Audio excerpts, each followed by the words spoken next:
Supreme court में सुशांत सिंह राजपूत की मौत को लेकर बड़ा फैसला आ गया है। सुशांत केस की जांच सीबीआई को सौंप दी गई है। कोर्ट का यह फैसला रिया चक्रवर्ती की उस याचिका पर है जिसमें उन्होंने मामले की जांच को पटना से मुंबई ट्रांसफर करने की मांग की थी। इस फैसले के साथ ही महाराष्ट्र सरकार और रिया चक्रवर्ती दोनों को बड़ा झटका लगा है, क्योंकि कोर्ट ने साफ शब्दों में कहा कि मुंबई पुलिस ने जांच नहीं की, केवल इंक्वायरी की है। हालांकि महाराष्ट्र सरकार ने फैसले को चुनौती देने का भी मन बना लिया है। अदालत में महाराष्ट्र सरकार के वकील ने कहा कि वह इस फैसले पर रिव्यू पिटीशन दाखिल करेंगे। सुप्रीम कोर्ट ने अपने 35 पन्नों के फैसले में बिहार में दर्ज एफआईआर को सही माना है। इसके साथ ही मुंबई पुलिस और बिहार पुलिस को आदेश दिए गए हैं कि जो भी सबूत जमा हुए हैं वह सीबीआई को सौंपे जाए। इसके साथ ही महाराष्ट्र सरकार को भी निर्देश दिया गया है कि वह सीबीआई जांच में सहयोग करे। सुप्रीम कोर्ट ने कहा कि बिहार सरकार को इस बात का अख्तियार है कि वह सुशांत के पिता की शिकायत पर दर्ज केस को सीबीआई को रेफर करे। सुप्रीम कोर्ट ने यह भी कहा कि महाराष्ट्र पुलिस सीबीआई को सहयोग करे, क्योंकि अब जांच सीबीआई करेगी और यह सुप्रीम कोर्ट का आदेश है। इससे पहले रिया की याचिका पर कोर्ट में दलीलों का दौर खत्म हो चुका था, लिहाजा बुधवार को तय था कि सुप्रीम फैसला आ जाएगा। अपनी दलील में बिहार सरकार की ओर से पेश वकील ने कहा था कि महाराष्ट्र पुलिस ने अभी तक केस दर्ज नहीं किया क्योंकि उन पर राजनीतिक दबाव है। वहीं महाराष्ट्र सरकार की ओर से आरोप लगाया गया कि बिहार में चुनाव होने वाले हैं, इसलिए मामले में राजनीति हो रही है। चुनाव बीतते ही सब भूल जाएंगे। रिया चक्रवर्ती की ओर से कहा गया कि यदि सुप्रीम कोर्ट से सीबीआई जांच की अनुमति मिलती है तो उन्हें इससे कोई परहेज नहीं है।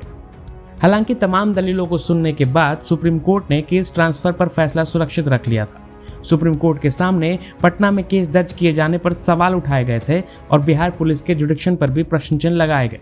मामले की जांच सीबीआई को ट्रांसफर किए जाने पर भी सवाल किया गया, क्योंकि महाराष्ट्र सरकार ने केंद्र से इसकी सिफारिश नहीं की थी।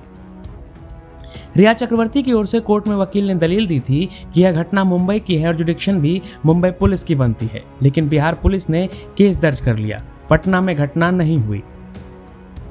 रिया के खिलाफ पॉलिटिकल फोर्स का इस्तेमाल किया गया है। मामले को राजनीतिक एजेंडे की तरह इस्तेमाल किया गया ताकि राजनीतिक लाभ मिल सके। पटना में मामले का जुडिक्शन नहीं बनता, लिहाजा केस मुंबई ट्रांसफर होना चाहिए। इसके जवाब में बिहार पुलिस के वकील मनिंदर सिंह ने कहा था कि रिया ने खुद सीबीआई जांच की मांग की है।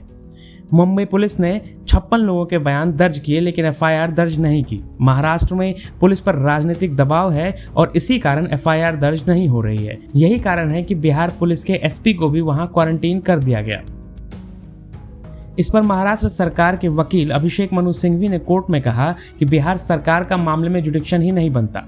यह संघीय ढांचे का सवाल है। घटना मुंबई में हुई है। कानून का सिर मरोड़ दिया गया। सीआरपीसी का मर्डर किया जा रहा है। बिहार में चुनाव है और चुनाव के बाद इस केस को कोई नहीं देखेगा। सुशांत के पिता के वकील विकास सिंह ने कोर्ट में अपनी तरफ से पक्ष रखा और उन्होंने कहा कि हम फेयर जांच चाहते हैं। हम मुंबई पुलिस पर विश्वास नहीं कर सकते। रिया ने इस पूरे मामले को कंट्रोल कर रखा है और इसलिए मुंबई पुलिस इसमें छानबीन नहीं कर रही। सुशांत की मौत हो गई। जब उसका दरवाजा खोला गया तो सुशांत की बहन वहां 10 मिनट में पहुंचने वाली थी, लेकिन उसका इंतजार नहीं किया गया और नहीं देख पाए कि क्या वह पंखे से लटका हुआ था। केंद्र सरकार के सॉलिसिटर जनरल तुषार मेहता ने कोर्ट में दलील दी थी कि मुंबई पुलिस ने बिना एफआईआर दर्ज किए 56 लोगों से पूछताछ कर ली। बिना कानून का पालन किए ये सब मुंबई पुलिस कर रही है। बिहार में केस दर्ज हुआ है। ये केस सीबीआई जांच के लिए बिल्कुल सटीक है। बिहार सरकार की ओर से सिफारिश की गई और केंद्र सरकार ने इसे मान लिया। Bureau report, Navbharat times.